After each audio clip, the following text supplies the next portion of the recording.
All rise.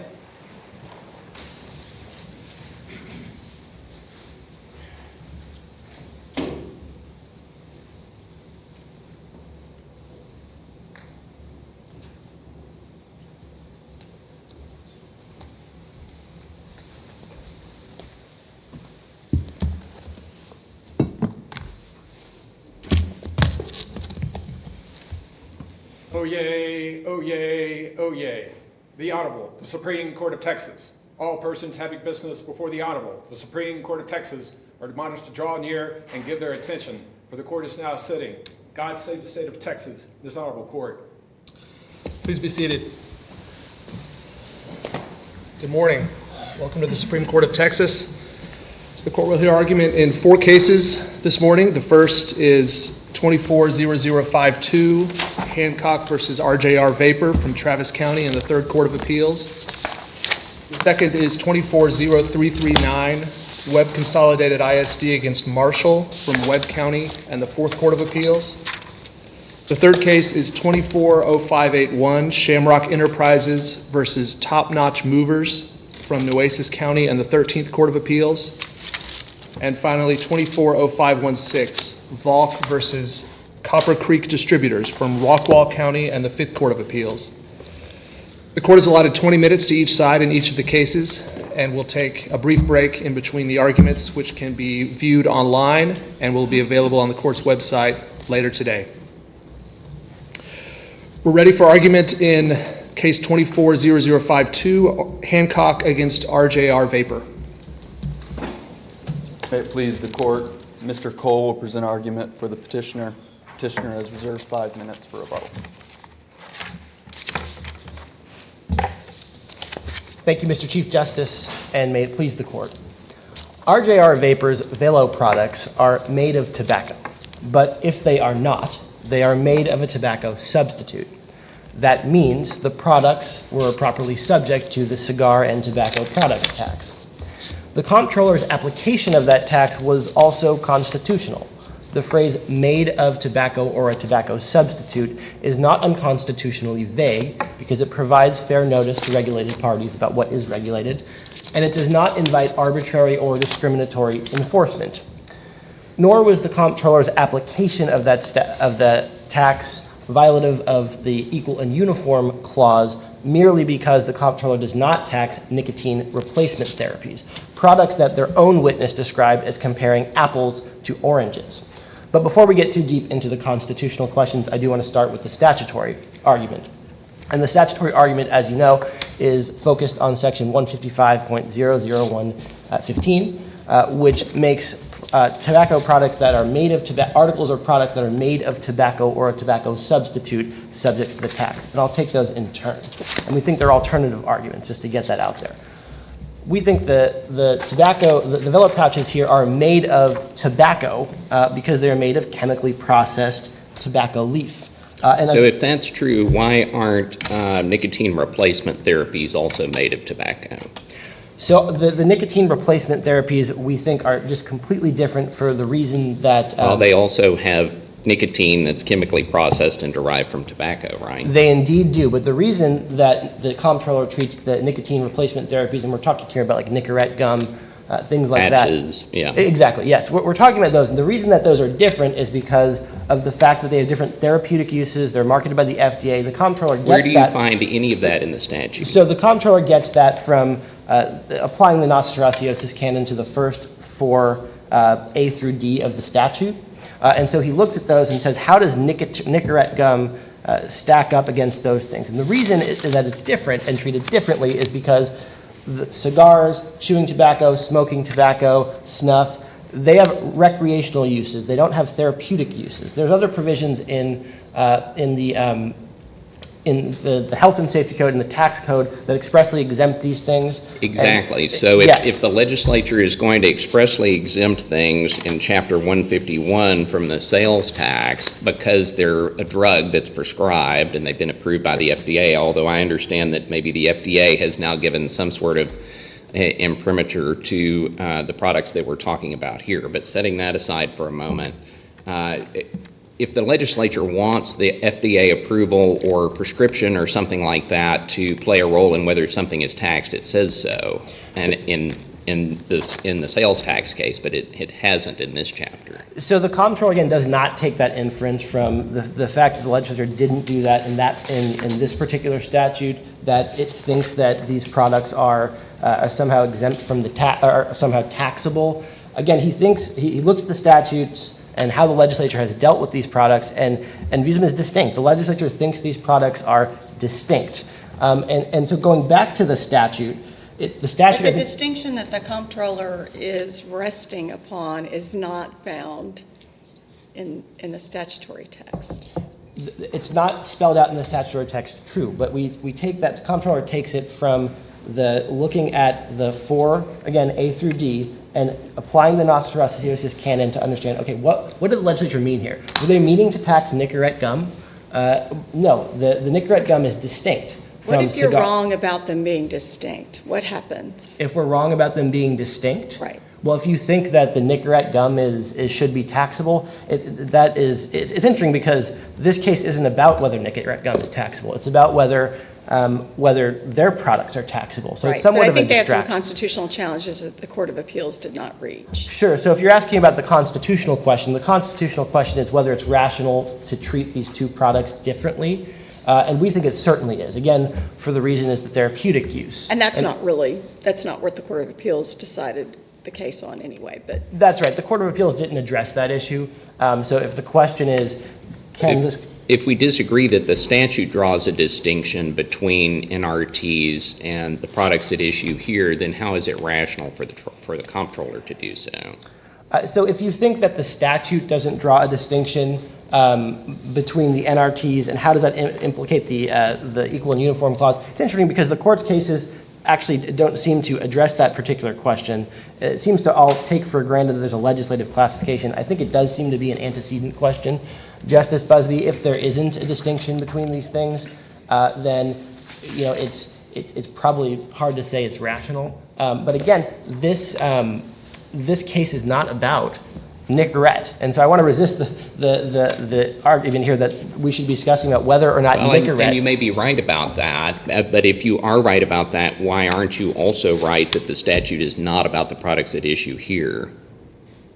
I mean, maybe the reason that Nicorette is not taxed is that this is also not a tobacco product. I don't think so. I disagree with that. And so I'll go back to the statutory question, which I understand you to be asking about. So it's two issues, made of tobacco or tobacco substitute. I'll touch the first briefly and then go on to substitute, which I think is a very compelling argument. Made of tobacco. The statute defines tobacco and raw tobacco in subsection 13A as any part of the tobacco plant, including the tobacco leaf or stem. The nicotine isolate here is in the tobacco leaves. It's part of the leaves. So we think there's a strong argument here that it is part of the tobacco plant. It is tobacco as the legislature has defined it.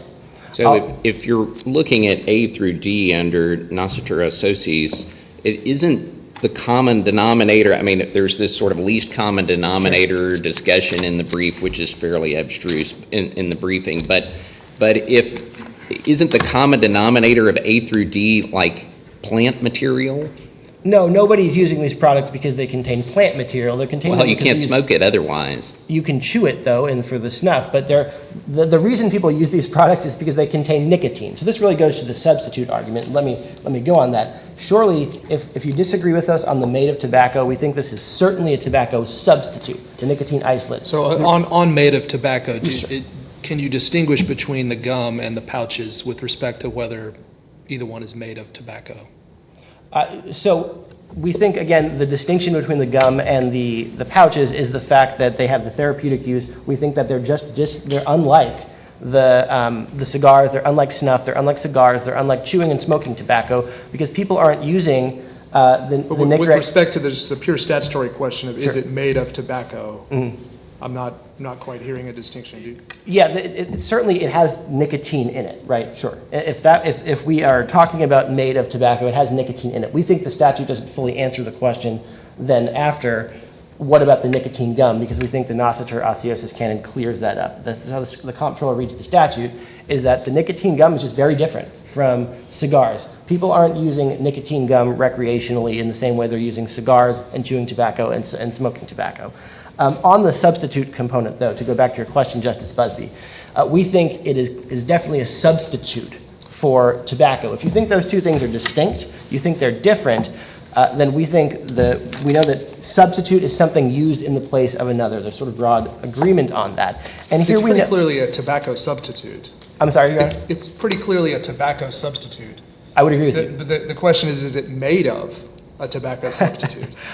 Yeah, and it certainly is. The nicotine isolate is a tobacco substitute because it's delivering the nicotine in a highly concentrated form, but that you would otherwise get from the tobacco leaves. I mean, the reason, stepping back, people are using these pouches is because they get nicotine from them. It's not for, as some of my friends on the other side have said, like the taste or something. If it was because they wanted mint flavor, they may well just be chewing spearmint gum or Lifesavers. But they're using these products because it delivers nicotine to a user who ingests it recreationally. That's why it's a substitute. Well, the recreationally part, I mean, I understand that's your distinction of NRTs, but it seems like almost all of what you said could also be applied to NRTs on the tobacco substitute issue as well. But for the fact that the comptroller views the NRTs as distinct because, again, they don't have the recreational use, they're therapeutic, they're by the FDA. They're also, I would say, Is not really that common in tax statutes to delve into sort of the purpose for which somebody is using some sort of the mental state with which they're using it? Well, I don't know that it's entirely the mental state. We know what Nicorette is used for. It's used for cessating tobacco smoking usage and nicotine addiction. I mean, I don't think there's some mystery that the court needs to plumb the depths of somebody's mind or something to determine what it's used for. I don't think they even disagree that that's what it's used for. So I don't think the court has to go there. But the Nicorette gum is not used as a substitute for cigars. I mean, nobody's going to say, well, I was going to smoke the cigar, but now I'll just chew the Nicorette gum. Nicorette Aficionado magazine and all of this. What was the basis for the comptroller prior to the 2019 amendment to the tax code for treating e-cigarettes differently? Because it seems like that's recreational use. Yeah, so a couple of responses, Justice Sullivan, on the e-cigarettes. First, when we're talking about consistency, which I take your argument to be going to, the comptroller has consistently taken the position that these nicotine pouches are taxable, and I'll give you a couple of record sites for you on that. It's for Reporter's Record 1923, 1935, 1971, 75. These are communications that these have been clear that these pouches are taxable since 2019, including to their competitor, Altria Group, which does Zyn.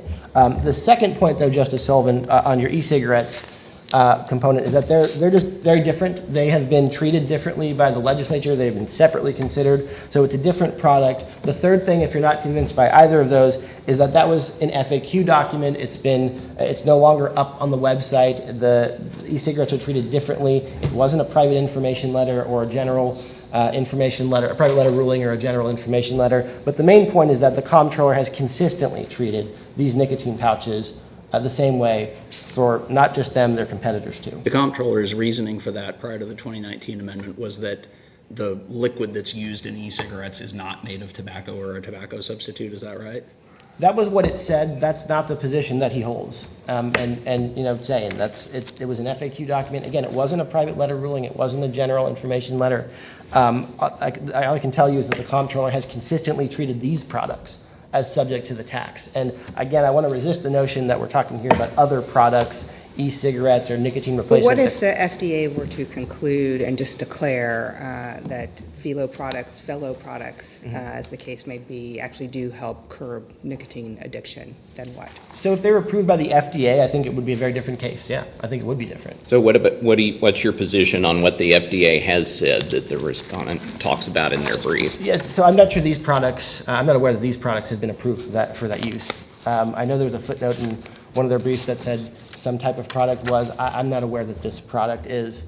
If this product is somehow approved by the FDA, cleared for pre-market authorization as something that is used for cessating smoking, I think it'd be a different case, but that's not what we have here, at least on this record. So the notion of a tobacco substitute seems almost to go to the motive of the user. Surely there are plenty of users of the product who would say, yeah, sure, I'm doing this as a substitute for dipping snuff or whatever. And then there are others who might say, no, no, no, I would never do that. I don't think of it that way. It's, it's just a nicotine delivery mechanism.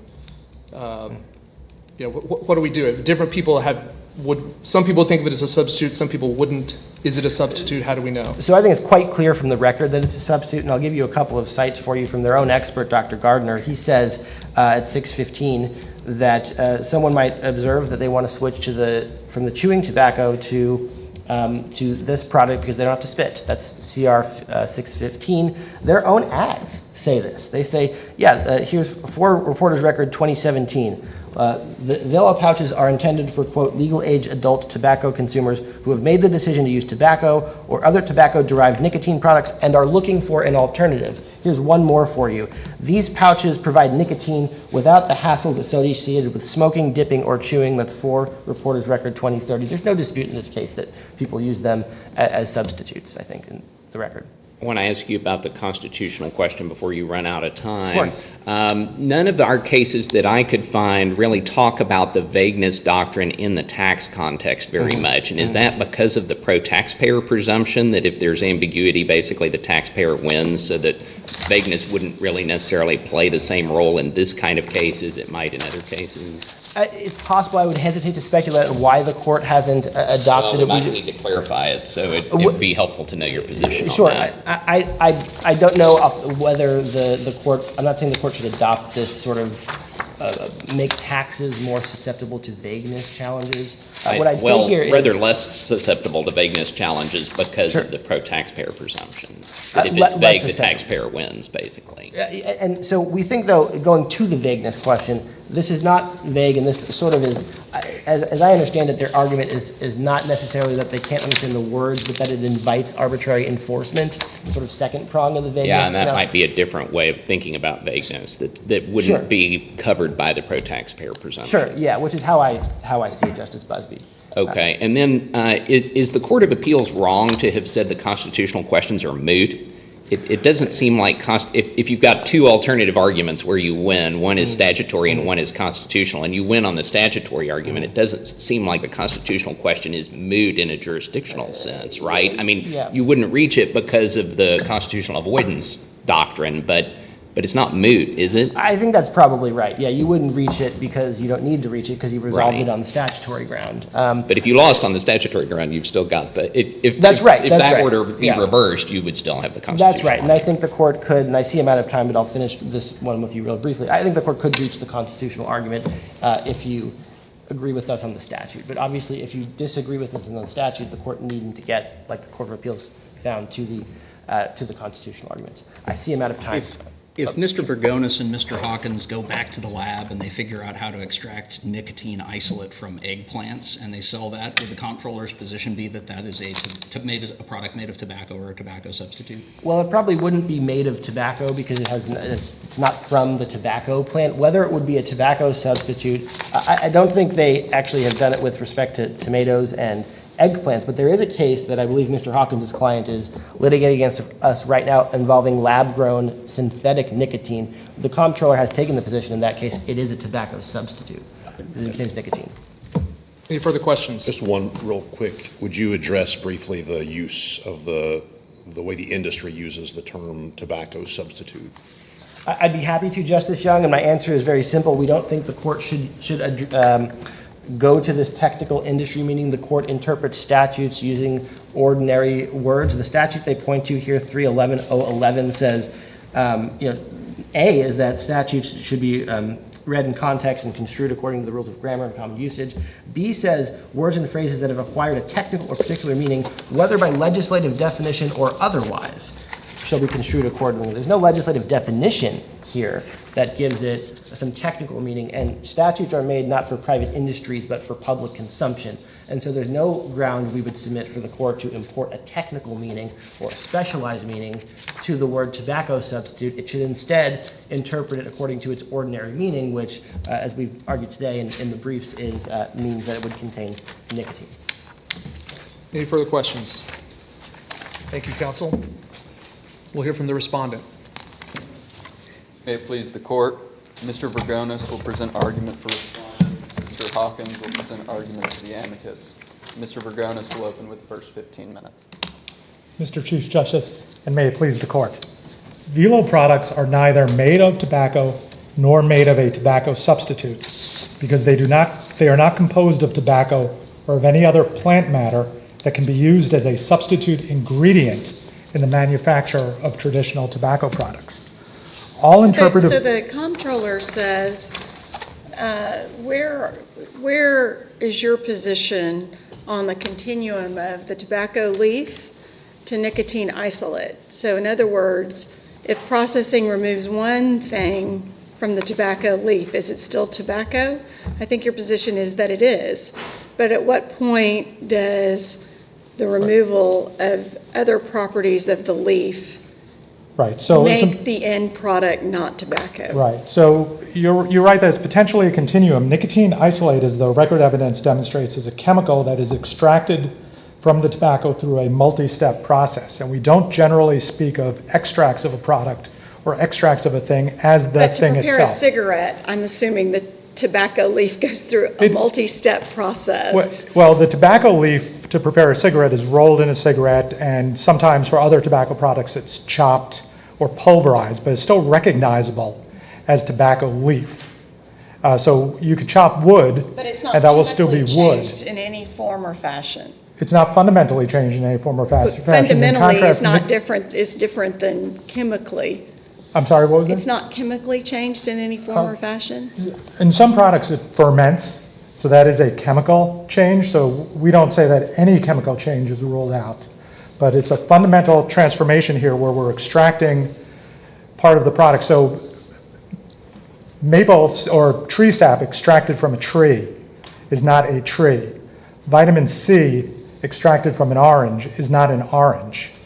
Calcium extracted from milk is not milk. So these extracts are not the product itself. Is olive oil made of olives? Okay, so olive oil, to Justice Bland's question, is not olives. Is it made of olives? We would say no, because made of is the That's the question that matters, right? It's whether it's made of. Right, the question here is whether it's made of. And made of is a narrow term that dictionaries and authoritative dictionaries and usage guides distinguish made of, which requires the source to be in the end product in fundamentally unaltered form. So is olive oil made of olives? We say that olive oil is made from olives, not made of olives, but that might be a closer case than nicotine extract, which goes through a multi-step process to be taken out of the tobacco plant. Is it the steps that matters? Is it the fact that it's a chemical process that matters? I mean, how do we? What matters is that it's fundamentally unrecognizable and changed. So this podium is made of wood. We can tell it's made of wood even though the wood's been finished, stained, sanded. Books and paper are not made of wood because they're not fundamentally recognizable as wood. How about banana bread? Is it made of banana? I would say that's a closer case. This is not an edge case. There are difficult cases where it might be hard, but wine made of grapes.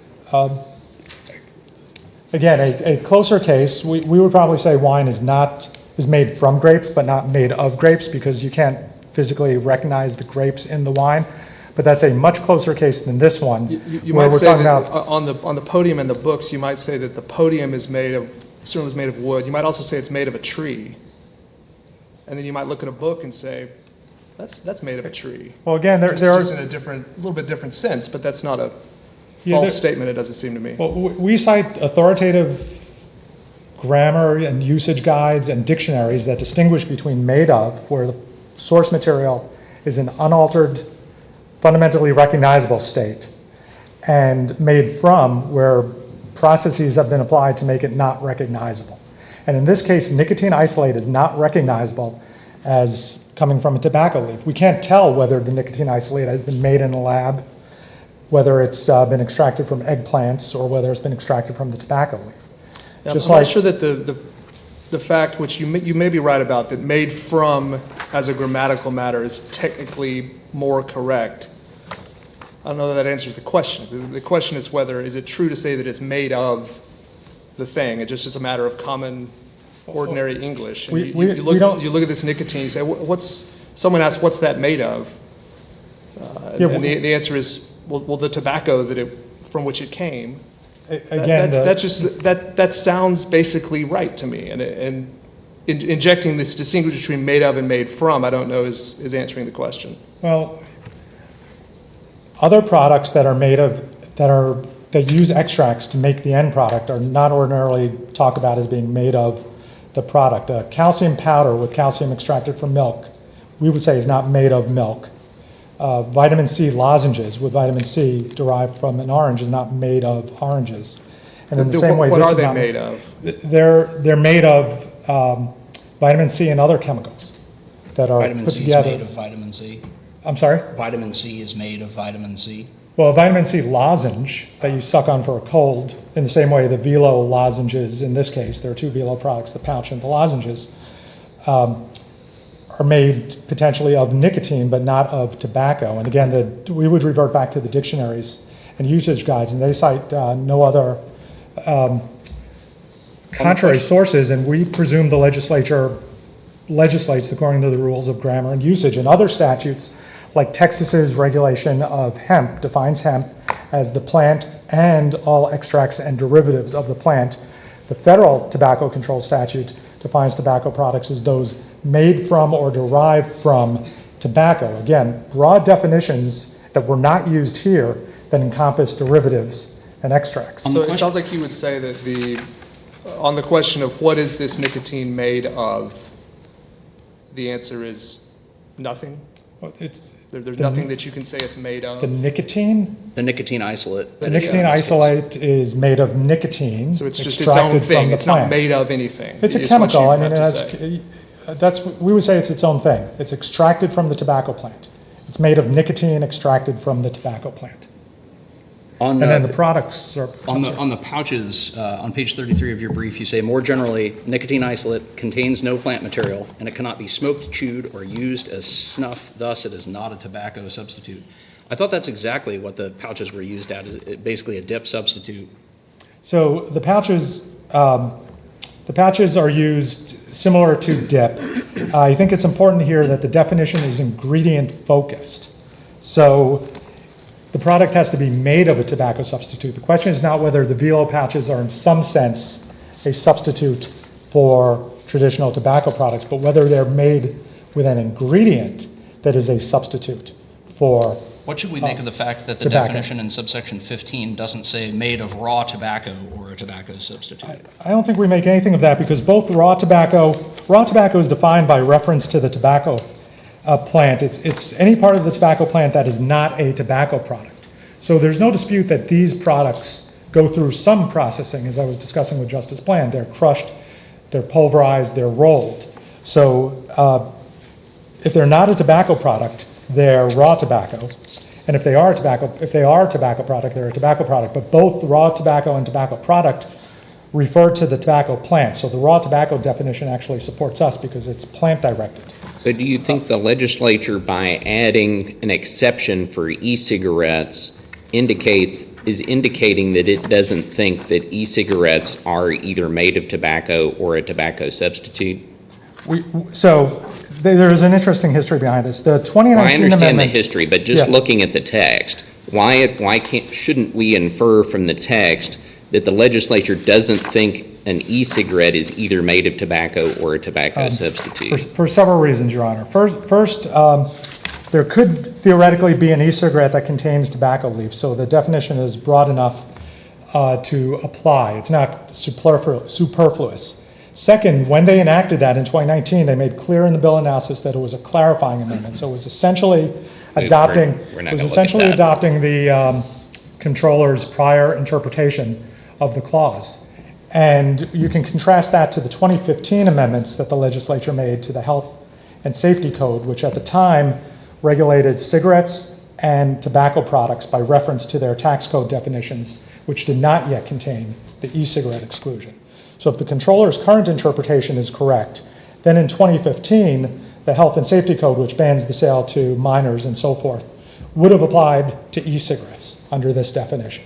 But under your interpretation, it's basically surplusage to say to accept an e-cigarette, unless maybe it actually contains some tobacco leaf in this. Yes, there could be cigarettes that contain tobacco leaf, say, for example, mixed in with e-liquid. So it's not completely superfluous. Is there any, although the is there typical any product, to your knowledge, is there any product on the market where the little vial of whatever liquid has any tobacco plant matter? I'm not certain that there are. There's something called dirty e-liquids, which is a play on words on dirty martinis, and they soak the e-liquid in actual tobacco leaves. I'm not sure if there's a product that's sold on the market that has actual leaves in the e-liquid, but we think theoretically there could be such a product, and that avoids the superfluidity problem.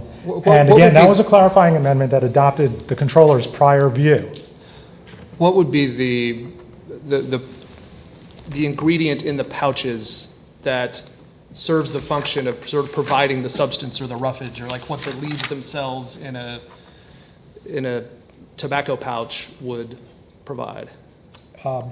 There are various chemicals in the pouch that give it substance, and binders and flavors and preservatives that go in with the nicotine isolate. That is a small portion of the material in the pouch. I guess it hadn't been argued that stuff is the tobacco substitute, but it seems to me that it could be. I mean, if you're trying to distinguish between the leaves and the nicotine and say, well, this has to be a substitute for the leaves, there's something in that pouch that is essentially the substitute for the leaves that would be in a tobacco pouch.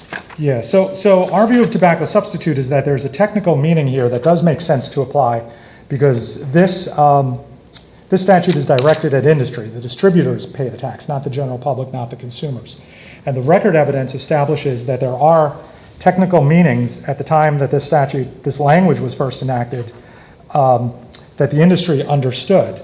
And one important note about the statutory history here is that this statute dates back to 1959. It was reenacted in 1981 as part of the legislative codification process without substantive change, as stated in Section 100 or Chapter 100 of the tax code. So, and no words were changed either. So this is a 1959 statute.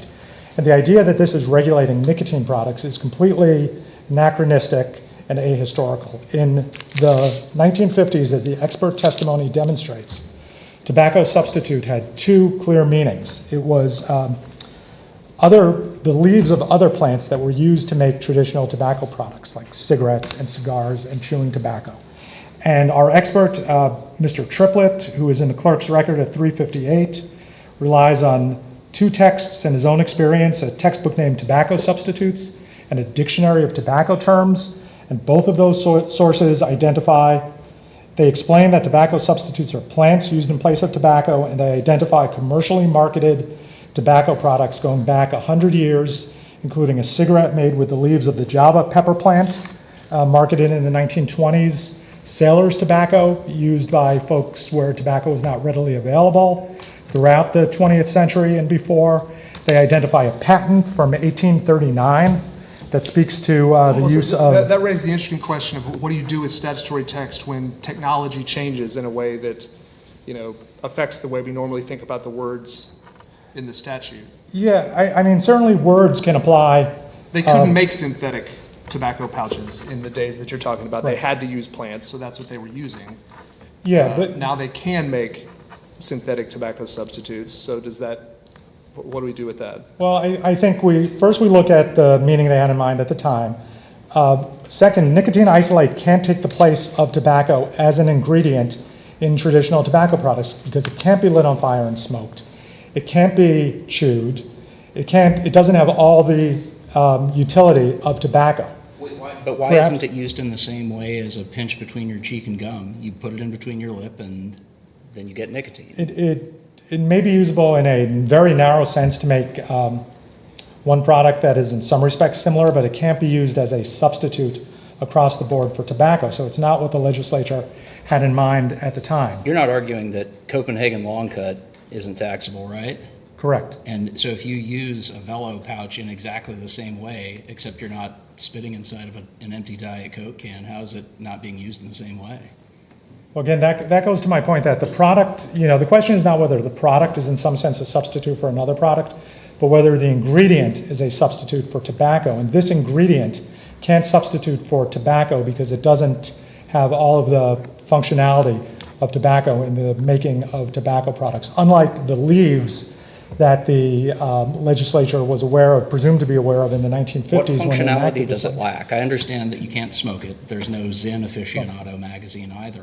But if you would use Copenhagen Long Cut or Skoal Brother and put it in between your lips so that you can have nicotine, and you do the same thing here except that you don't spit, is spitting the functionality that it's missing? So the functionality is the taste, texture, use of the product in all its various manifestations.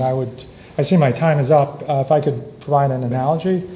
If you had a shopping list that asked, if your spouse asked you to buy hamburgers, hot dogs, and products made of a meat substitute, you would naturally purchase veggie burgers or tofu burgers made from a plant-based substitute that can work for meat there. If you came home with a protein powder made of beef protein isolate, I think your spouse would be very unhappy that you didn't follow the instructions. And if there's any ambiguity, it should be resolved in our favor under the presumption. So one last question, just to follow up on what Justice Sullivan was asking you. If there's chewing tobacco marketed in pouches so that it's, people might think that's cleaner, and so you use that rather than just taking the chewing tobacco out and inserting it, I assume you would say that's still tobacco, made of tobacco. Yes, if it has real tobacco leaf in the pouch, yes. But this it's made is of not, tobacco. even though the functionality is the same. Correct. Any further questions? Thank you, Mr. Vagonis. Thank you, Your Honor. Mr. Hawkins?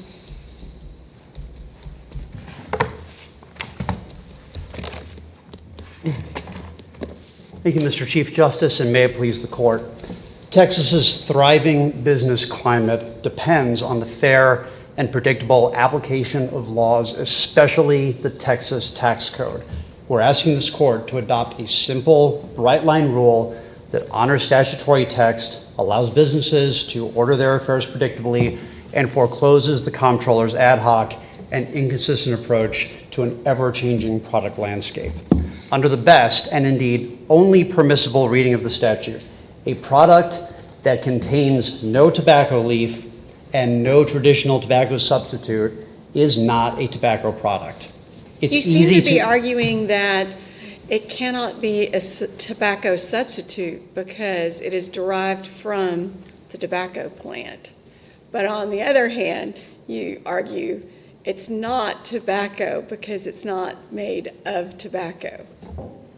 So, Justice Bland, I'm arguing that it's not made of a tobacco substitute because none of the ingredients in the Velo pouch are traditional tobacco substitutes. Right, because the nicotine in the pouch is derived from tobacco, not from something else. I don't think it would make a difference if I'm understanding your question correctly. What tobacco substitute is getting at is whether it includes hemp or some other herbal plant-based material that, going back to 1931, has been understood as a substitute for tobacco. Wasn't one of the industry usages that's discussed in the brief that you take the tobacco and you kind of print it into a paper and then you put some nicotine back into it? So there are tobacco substitutes that I would assume that you would say are made of tobacco, or at least made from tobacco, but then they're tobacco substitutes? Yeah, I think Justice Sullivan, if you had some product that was a combination of various things, including tobacco and other products, it's possible that if one of those other products or one of those other ingredients was hemp is a traditional tobacco substitute, and I think a product like that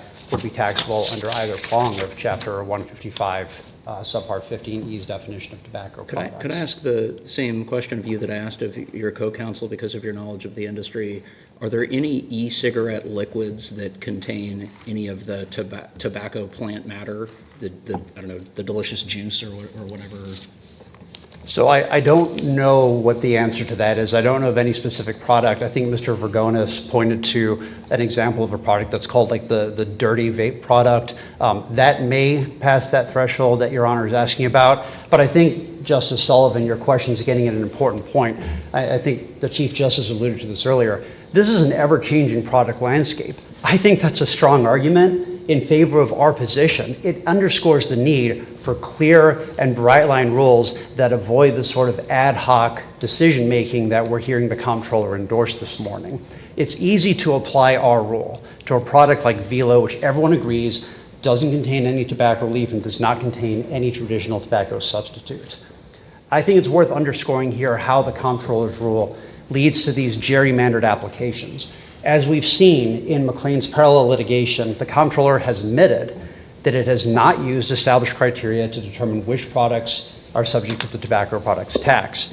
It's argued that nicotine is a tobacco substitute that brings velo within Chapter 150. Is that really more an inconsistent enforcement problem than something that goes to how the ordinary meaning of the statute ought to be interpreted?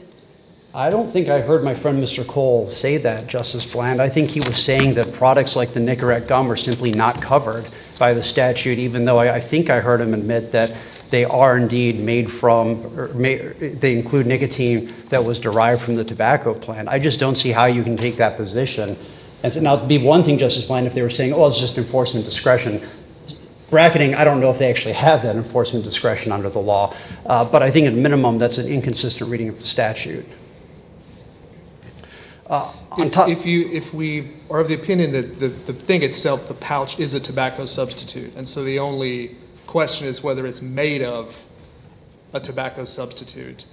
When you're sort of combining ingredients to make a thing, how do you know at what point the ingredients have sort of become the thing and are indistinguishable from it?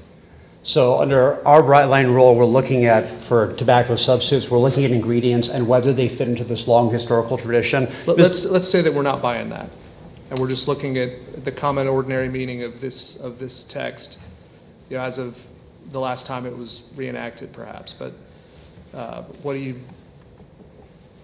you do with just the text, not the history of what people thought it meant in the 50s? So I think the way the textual analysis would go, and I see my light is on if I may answer the question, I think the proper approach would be to say, let's look at the ingredients in this. What do those ingredients include? Do any of those things fairly count as a tobacco substitute? The comptroller has identified one ingredient and one ingredient only, and that is nicotine. And nicotine cannot be a tobacco substitute. Now, there may be other cases where you've got some other sort of chemical compound or microfiber or micropowder or something else that would present different questions. But the only actual argument they've made is that nicotine is a tobacco substitute. Nicotine has never been understood as a tobacco substitute in and of itself, and that's the easiest way to resolve this case. Thank you, Mr. Hawkins. Any further questions? Thank you, Your Honor. Mr. Cole, you have 5 minutes. Thank you, Mr. Chief Justice. And let me make 2 or 3 points, one on substitute, one on tobacco, and then a third, or perhaps fourth, on the enforcement piece of this. On substitute, we think nicotine is definitely a substitute for tobacco because it's delivering the nicotine you would otherwise get from the tobacco in a more highly concentrated form. The reason, again, that people are using these pouches is because they deliver nicotine. It's not for, as my friend on the other side said, the taste or the texture. And if that were the case, I don't see why spearmint gum might be, because there's a mint-flavored pouch. It's about the nicotine, and that's why it's a substitute. On the tobacco point, on the sort of former piece of the statute, we think you don't actually need to get into the sort of metaphysical made from distinction, because the definition in 13A, raw tobacco, defines tobacco as any part of the tobacco plant, including the leaf and the stem. Not only the leaf. The definition my friends on the other side want to put on tobacco is it has to just be the leaf. But it's obviously broader than that. In the legislature's mind, as they said in 13A. Do you need one of the ingredients in these pouches to itself be a tobacco substitute on its own? Or would you say that this sort of accumulation of the ingredients into a tobacco substitute is enough? I think either works. I mean, the nicotine isolate, I think we think that is. Why would the latter work if it needs to be made of a tobacco substitute, as opposed to being a tobacco substitute, which they could have said? So let me make sure I understand the question. Is the amalgamation of all the ingredients the substitute, or is it just the nicotine isolate? Is that your question? My question is, do you think you need the nicotine itself to be a tobacco substitute in order to win your tobacco substitute argument? In other words, could we win if it was about everything, the whole mixture, not just the nicotine isolate? I think the nicotine isolate is the key part, certainly. I think we could win if you're talking about the amalgamation of the ingredients too, but I think the nicotine isolate is the key part. That's the substitute, because it's the nicotine that is what is important here. That's being that is why people are using it as a substitute. On NRTs, we had a lot of discussion at the top side argument about NRTs, and if the conclusion here is that you think we should be taxing, the comptroller should be taxing Nicorette gum, that's not a reason to say, well, the Velo products are not taxable either. Maybe that gets to the equal and uniform question, but I want to resist the notion here that this is about Nicorette gum. It's about the Velo products, which we think count under the statutory language. But it might be some indication that the statute is ambiguous, in which case the taxpayer wins. We don't think it's ambiguous. We don't think it's ambiguous, so we resist that. I mean, obviously... Well, you've read it a couple of different ways. Well, and this maybe goes to the consistency part. We have been consistent, Justice Busby, that these products are taxable. If you're talking about the NRTs... And I understand that, but Sure. on the NRTs. The NRTs, again, we've discussed, so I don't want to ad nauseum go on that. We think it's just carved out. The last thing I'll mention, second to last thing I'll mention in my time, is Mr. Hawkins mentioned the sort of ad hoc decision-making, the comptroller is just flipping a coin to determine whether these things are taxable. That is not what Mr. Langenberg's deposition said. They asked in the deposition if there was a policy which was defined as, here, and I'll get it for you, a formal adopted rule or formal adjudication. He said we don't have that, because the way this works is that the comptroller is not sending out agents to convenience stores to determine what new product may or may not be taxable. Regulated parties come to them and ask whether or not it's taxable, and they have to make that determination as it comes to them. The last thing I'll mention very briefly is that the interpretation of the statute matters not only for the tax code here, but also for the health and safety code, which incorporates the definition of tobacco product here. And you'll note that the provision that we're talking about is the provision that bars the distribution of tobacco products to minors. If they're right about the statutory meaning, that means that under Texas law, these Velo products will be purchasable by minors. Now, they'll say, well, hold on, the federal government... I think they say that federal law would preclude. They say federal law would preclude it, but the state of Texas has never been satisfied, it seems to me, to say, well, the feds have got it, so don't worry about it. Enforcement priorities change. I'm not saying they're going to here, but they change.